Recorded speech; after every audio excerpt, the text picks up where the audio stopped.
Qophii kanarraa waan hedduu akkasiin barattan abdiin godhan. Abbootiin keenya jaalala haadha keenya dubroo maaramiif qaban kan ittiin ibsan keessaas inni kun isa tokkodha. Nutis abboota keenya waliin ta'uudhaan mana kiristaanaatti argamnee suuga haadha keenya dubroo maaramiirraa argamu hirmaattoota isaa akka taanuuf Waaqayyoon abbaan keenya hunduma keenya nu haa gargaaru. Qophii kana qopheessanii kan nu biraan ga'aniif akkasumas immoo abbaa keenya yeedoola kana hiikkaadhaan nu bira ga'aniif Waaqayyoon abbaan keenya sagalee jireenyaa isaanii dhageessisu. Bara tajaajila isaanis isaaniif haa eebbisu. Nutis immoo kan dhageenyeen firii gaarii argamsiisnee jiraataa mana isaa dhaaltuu mootummaa isaa akka taanuuf Waaqayyoon abbaan keenya hunduma keenya nu haa gargaaru. Gara qophii keenya sattaanutti taacinu. Qophii keenya ittaanu kan taasifanne sagantaa waldaan daandii abbootaa hundeeffama waggaa lammaffaa ilaalchisuudhaan qophii qopheessanii qabu. Qophii kanarrattis immoo piroojeektiiwwan adda addaa qopheessanidha kan isaan jiran. Qophii kana ilaalchisee waan qopheeffanii ni qabna. Mee garuma qophichaatti isan dabarsaa irra deebi'uudhaan nu waliin tura.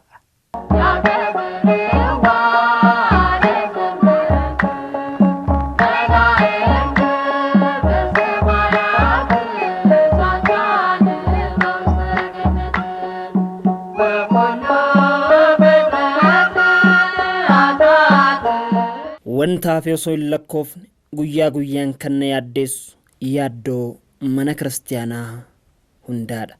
Ergaa qulqulluu Phaawulos gara warra Qorontos isa lammaffaa boqonnaa 14 lakkoofsa 28.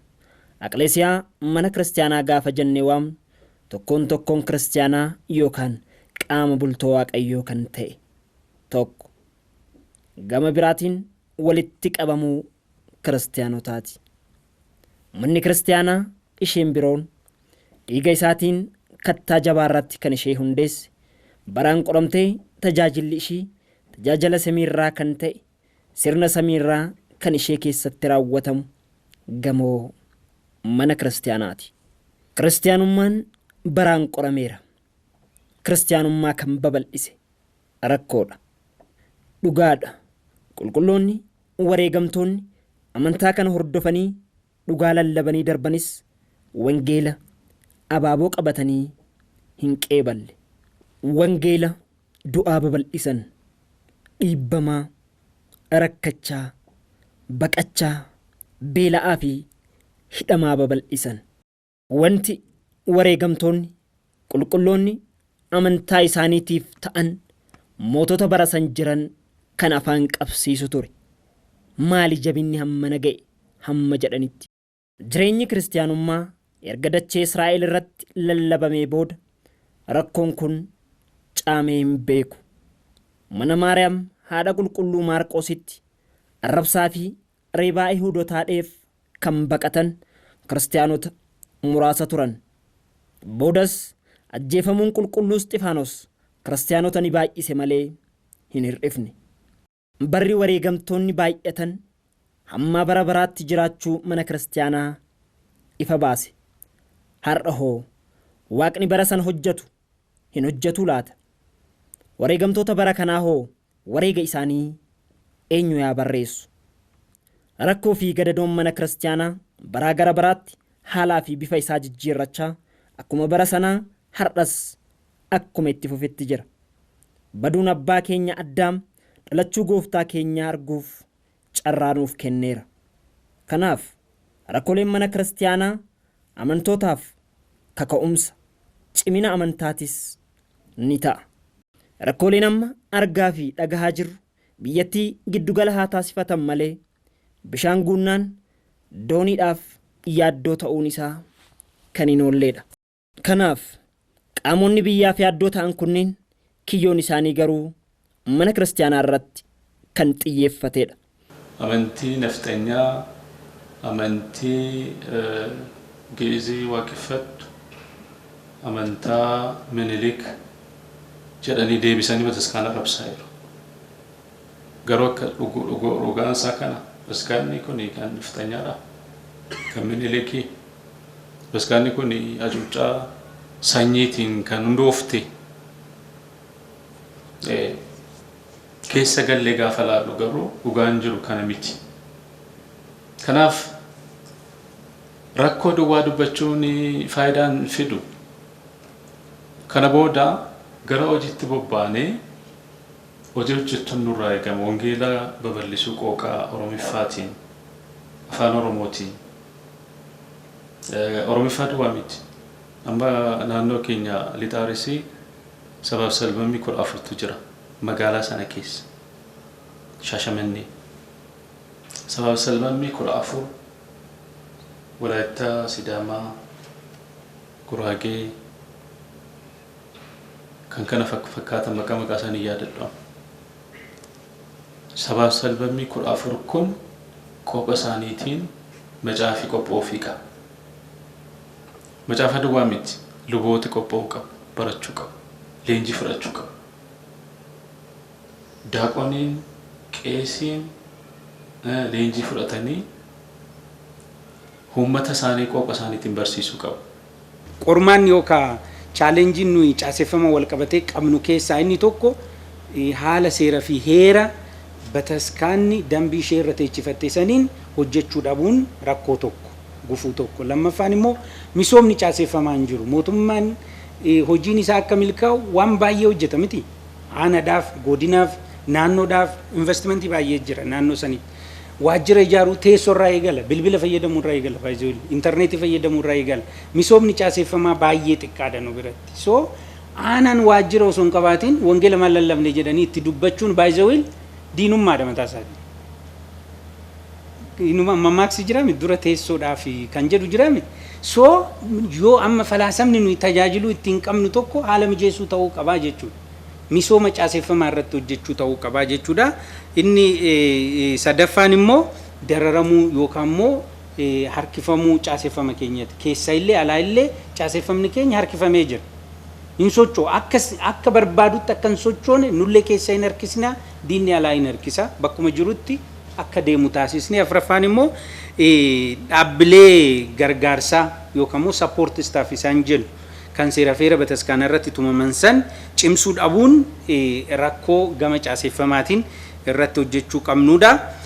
Rakkooleen mankaraasistootaa fi siyaasaa sanyummaan xaxame dhiibbaa mana kiristaanaa irratti fidu qolachuudhaaf amantoota ortodoksii tajaajila amantaan, tajaajila hawaasummaan, tajaajila diinagdeen, tajaajila tokkummaan guutuu Oromiyaa keessatti dagaagsuuf utubaalee kanneen qabatee Projektoota kana ifa gochuuf gara hojiitti galchuuf waltajjii yookaan yaa'ii isaa sadaffaa kan taasise waldaa daandii abbootiiti.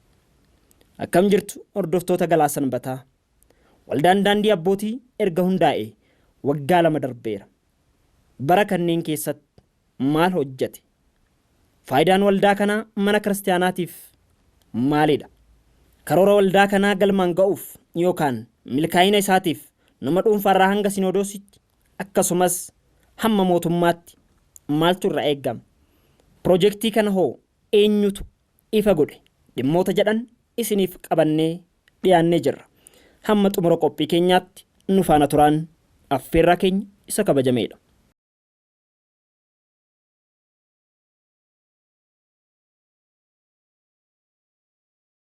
Waldaan daandii abbootii manni kiristaanaa rakkoo keessa jirtu hubatee rakkoolee ishiis rakkoo keessaa fi alaa jechuun adda baasee rakkoolee kanniiniif akkamiin fala kennu jechuudhaaf projektii guddaa ifa godheera. Nutis waldaa daandii abbootii kan hojii isaa fi haala adeemsa isaarraa ka'uun waldaa daandii abbootii akkamiin ibsitu jennee turre. Waldaa haasawaa otoo hin ta'in waldaa waan jedhe san hojiidhaan hiiku kan yaadu ol kan hojjetu yeroo gabaabaa kana keessatti wanta mul'atu tokko kan agarsiisaa jiru fuulduraaf ammoo achirra dhaabbatee hirrina isaatii fi jabina isaa carraa gaarii qabuu fi rakkoolee isaa mudate addaan baasee fuulduraaf immoo kan amma irra dabarre san caala hojjechuudhaaf karaa kanaan deemuu qabna rakkoo qofa haasawaan dabarsuu hin qabnu jedhee rakkoo himamaa ture saniif fala lafa kaa'eera. Falli kun yoo itti hojjetame fuuldura amantaa kanaaf otoo hin ta'in biyya kanallee kan baraaruu danda'u fala guddaa waan ta'eef fala kana qopheessuu isaaniitiif baay'ee itti gammada. Falli kun akkuma ammaan dura hojii irratti waan gaarii nu agarsiisan kana fuuldura fala amma lafa kaa'an kana hojiitti hiikanii lafa qabachiisanii jijjiirama guddaa akka fidan abdiin itti qaba. Waldaan kun rakkoolee gama hundaan mana kiristaanaa irra gahaa jiru hamma ta'een furmaata ta'uudhaaf kan hundaa'edha. Keessumayyuu Oromiyaa keessatti akkamiin nama dhuunfaarraa hanga ijaarsa hojiilee biiroowwanii kutaa lallaba olaanootti rakkoo mana kiristaanaa akka ta'an qorannoo taasiseera. Mee waldaan kun baroota darban maal hojjete laata? Akka karoorfanneen bal'aas ta'uu baatan hojii gurguddoodha kan hojjetaman. Tokkoffaa eegumsa mana kiristaanaa keenya wal qabatee biyyoota lallabaa torbarratti leenjiin tokkummaaf nageenya qooda fudhattoota biyyoota lallabaa kana 300 fi isaa ol ta'aniif leenjiin akka kennamu mata duree gurguddoo lamarratti hojjennee irraa Shawaa Kaabaa, Fiichee, Salaalee, kutaa biyya lallaba Salaalee, kutaa biyya lallaba Shawaa Bahaa, kutaa biyya lallaba Shawaa Lixaa, kutaa biyya lallaba Wallagga Bahaa, sadarkaa giddu galeessatti illee immoo as Finfinneetti qormaata mana kiristaanaa Ortodoksii Tawaahidoo jaarraa 21ffaa fi gahee hordoftoota amantaa mata duree jedhuu fi tajaajila qindoominaa mata duree jedhu irratti leenjiin abbootii gadaa, jaarsolee biyyaa, hojjettoota caaseffama keenyaa, bakka bu'oota waldaalee, manneen barnoota dilbataatiif leenjiin akka kennamu ta'ee jira. Leenjii saniin tokkoffaa rakkoo bataskaanaa gadi fageenyaan hubachuu fi qooda fudhattoonni furmaata isaatiif akka hojjetan kakaasuun danda'amee jira jechuudha. Nageenya dhaabbilee mana kiristaanaatii fi amantootaa jabeessuun mana kiristaanaa qormaatarraa eeguuf karaa isa tokkodha.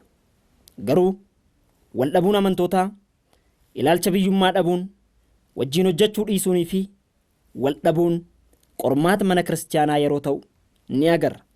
Gahee hojii hubachuu fi wajjin hojjechuun jabina amantootaa, guddina mana kiristaanaatiifis ni tola. Kaayyoo fi yaa'iin sadaffaa waldaa daandii abbootii har'aa maal ture?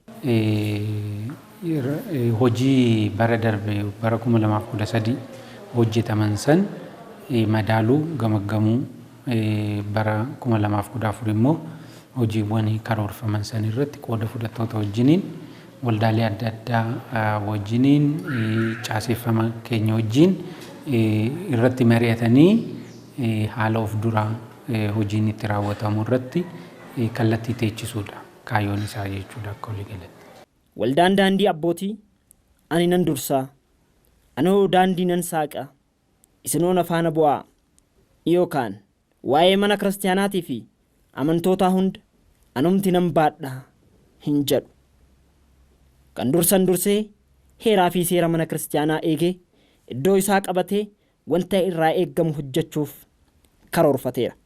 Piroojeektii kana dabalatee hojiileen waldaa kana mana kiristaanaatiif faayidaa maal qaba jettu? Yoo uuma xiqqaa ilaalle jenne fakkeenyaaf akka biyyattii Itoophiyaa kana keessatti hordoftoonni amantaa Ortodoksii miiliyoona 50 olii kan jedhu haasawamaa ture. Har'ammoo kallattiidhaan gadi buune yoo ilaalle nama lakkoofsaan mana qabu kana hin qabnaa kan jedhu waldeenni kun qorannoodhaan waan argatee jira.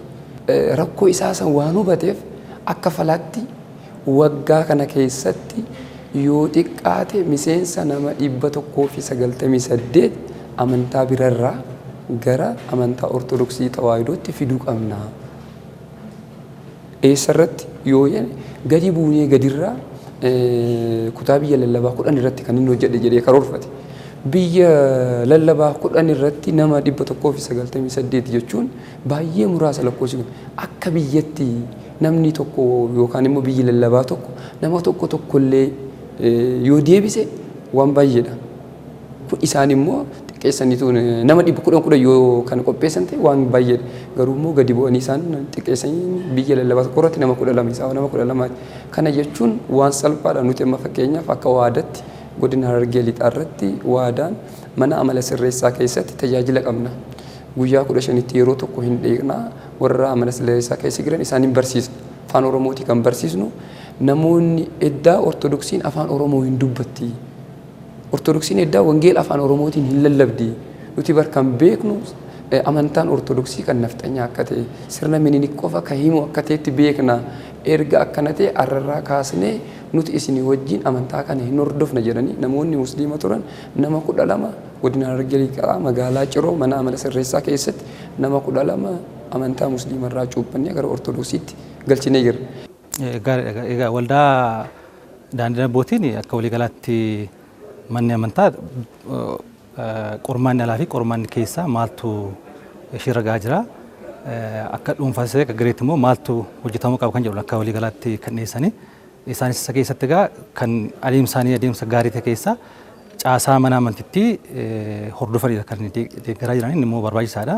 Kanaan duras wanna baay'ee hin baramnedha. Hunduu garaan garaa karaa harcaan isaan deemaa jira. Isaan garuu wannuma jiru caasaadhuma kan mana kiristaanaa diriira sanarratti isa deeggaruudhaan rakkoolee manni amantaa keenya karaa keessaas karaa alaas irra ga'aa jiru kana isa fuudhuudhaaf jecha isa qolachuu fi altimeetii dhumarratti immoo inni guddaan hunduu naamusa kiristoonummaa isaa baree akka jiraatu gochuudha. Egaa kun wanni baay'ee biyyaafis taanaan nama dhuunfaanis taanaan baay'ee barbaachisaadha. Kun hunduu beekamuu qaba.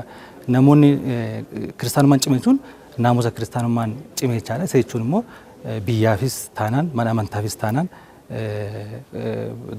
akka namaattuu nama gaariillee uumuuf faayidaa qaba jechuudha. Karaa kanaan galaaltan sosochiin isaa nama gochaa jiran kun mana amantaa kanaaf baay'ee gaariidha jedhetanii amana jechaadhaan. Dhiibbaaleen gama baay'een kiristaanummaan gara saalfii fi sodaatti akka jijjiiramuuf hojjetaman ni jiru. Keessaa dhiibbamuun alaayis ajjeefamuun kaleenya kana bartee ta'aa dhufeera. Manni kiristaanaa sababoonni dhiyaachaa fi akka shaamaatti boba'aa jirti. Luboonnii fi ijoolleen ishees ajjeefamaa baqachaas jiru. Kan du'ee hin boqannes amantaan kee miti jedhamaa suuta suutaan du'a isa guddaatti imalaa jira. Maaltu maal ta'aa jira laata? Waldaan kun ummata keessaa ummataaf maddee rakkoolee kana qoratee furmaata laachuuf imala isaa eegalee hojiis hojjechaa jira. Garuu karoora isaa galmaan ga'uudhaaf nama dhuunfaarraa hamma sinodoositti jedhees hamma qaamota mootummaatti maaltu irraa eeggama laata? Namni tokko kufee yoo ilaalle nama kufee kana kaasuurra nama kufee kana kaasu barbaaduudhaaf deemna nuti. Kun immoo yeroo dheeraa nurraa fudhata. Ani nama kufee kana nama naa kaasu iddaan deemee barbaadu nama kufee kana anummaan yoon kaasee. Kana jechuun maali? Afaan Oromootiin wangeelli hin lallabamne. Manni lubummaa yookaan immoo qulqulluu sinodoos afaan Oromootiin lallabuu qaba jennee dubbachuurra nuti hammuma beeknu saniin namoonni iddoo sana jiru wanta abaluun akka hojjetu barbaadnu san nutummaan xinnoo hamma dandeenyu san yoo tattaaffanne jijjiirama fiduu dandeenya. Namarraa eeggachuurra ani maaltu narraa eeggama? Fakkeenyaaf kitaaba qulqulluu irratti wangeela Luqaas boqonnaa 10 irra yoo ilaallu shariikni koo eenyudha jedhama. Gaafiin inni gaafatu shariikni koo eenyudha?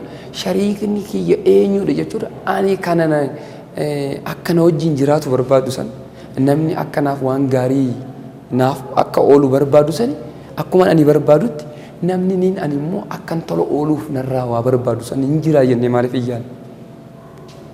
Namni akkanaaf shariika ta'u imala gaarii akkanaaf ta'u akkaan ani hawwu sanitti ani immoo nama biraatiif tola ooluudhaaf nama ani akkana gargaaru kan barbaadutti ani immoo namni gargaarsa kiyya eeggatu hin jira jedhee gadi bu'ee osoo isanii kan ilaalu ta'ee namoota rakkatan san ani namni rakkoo akka isaan baasu nama biraatti himuurra ani gadi bu'ee waan hin danda'u sanii waan hojjedheef jijjiirama fiduu hin dandeenye. Tokko qulqulluun sinodoosiin hojiin kun akka hojjetamu beekamtii kennuun isaa kutannoo tajaajila mana amantaatiif qabuun agarsiisa.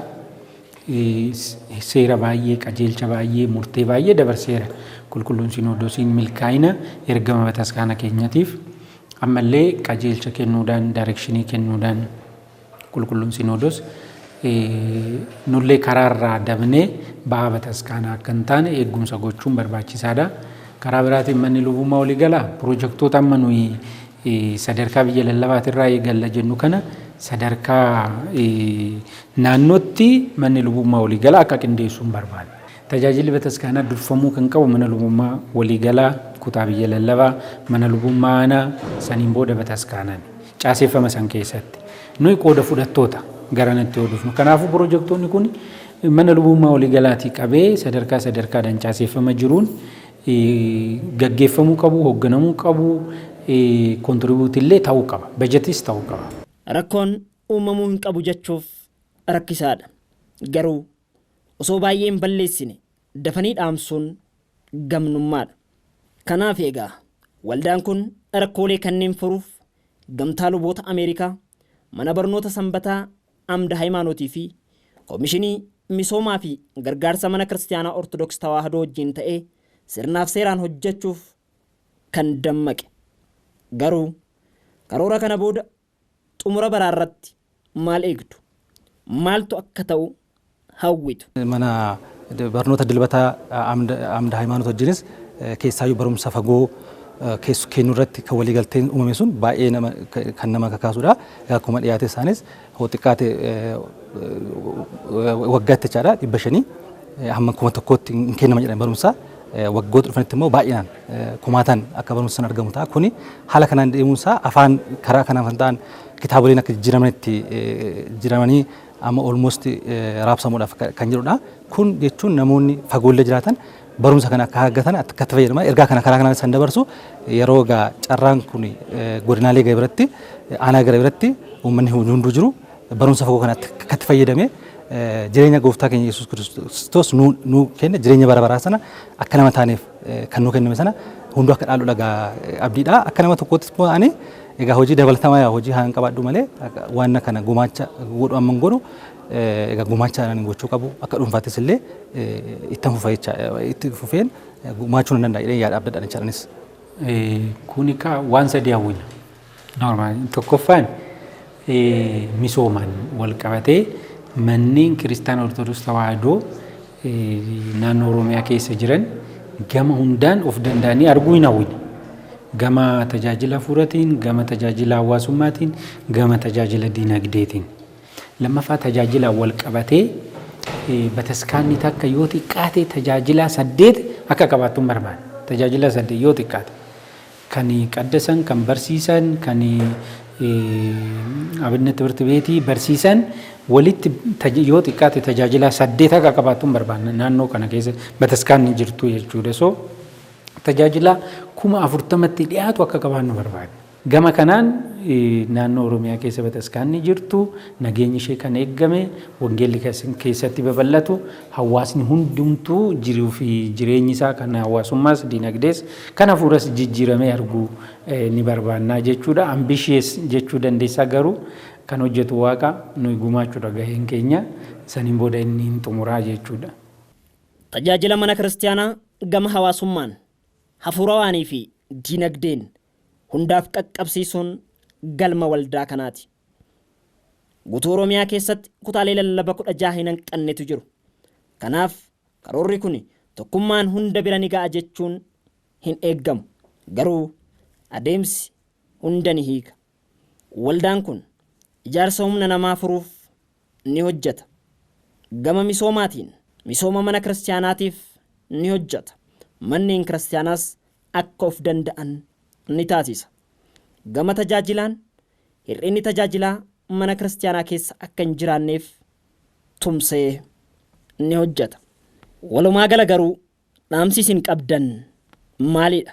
Hundi keenya gandaan akka kitaabni qulqulluun nutti himutti Faaruu 133 lakkoofsa tokko irratti obboleewwan gamtaadhaan yoo ta'an gaariidha.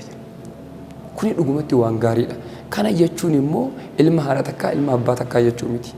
Nama waan ta'eef nama kamiyyuu wajjin kan amanus kan hin amanne wajjinis gabaabaas dheeraa wajjinis gurraachas diimaas haa ta'u Amaaraa haa ta'u Oromoo haa ta'u Tigree haa ta'u Guraagee haa ta'u nama waan ta'eef obboleewwan kamii wajjinu nageenyaan jaalalaan tokkummaan yoo jiraanne amantii keenya babal'achiisuufis nagayaan jiraachuufis waan baay'ee nu fayyadu waan ta'eef iddoo kamittuu sabaa fi gandaan lagaan otoo waliin qoodin wal kabajnee wal jaalannee tokkummaa keenya jabeessinee akka jiraannu dhaamsa kana jiraattoota naannoo keenyaaf qofa otoo hin ta'in hordoftoota amantaa keenyaaf qofa otoo hin ta'in nama kan ta'e kan addunyaa kanarra jiru hundaafuu obboleewwan kamittuu maatiin waaqayyoo kan ta'e jaalalaa fi tokkummaan akka waliin jiraatan hunda keenyaaf dhaamsa dabarsuun barbaada.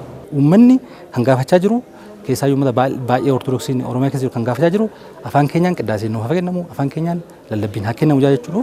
Haala sirna mana amantaa sana kenna haala caaseeffama beeta kana sana eegeen fi haala seera mana amantaa sana eegeen wanti kun babal'inaan kennamuu qaba. Haala kanaan daandii waldaan abbootii kun immoo haala kana seera mana barumsaa sana eegee caasaa mana barumsaa kana eegee wanti kun akka babal'atu kitaaboleen akka barreeffan afaan Oromoon dabala isaanis immoo akka gara afaan Oromootti hiikaman caasaan mana amantaa sana akka jabaatu akka cimu haala sanaan isaanis hojjechaa jiraniifu kun I think haala kana babal'achuu qaba. Karaa kanaanuu egaa wanni hundi nu keenya cimnee wiirtuu mana amantaa sana godhannee akka jabaannu barri 2014 haala kana galma ga'uudhaaf bara akka milkaana nu ta'u nan hawwa jechaadha.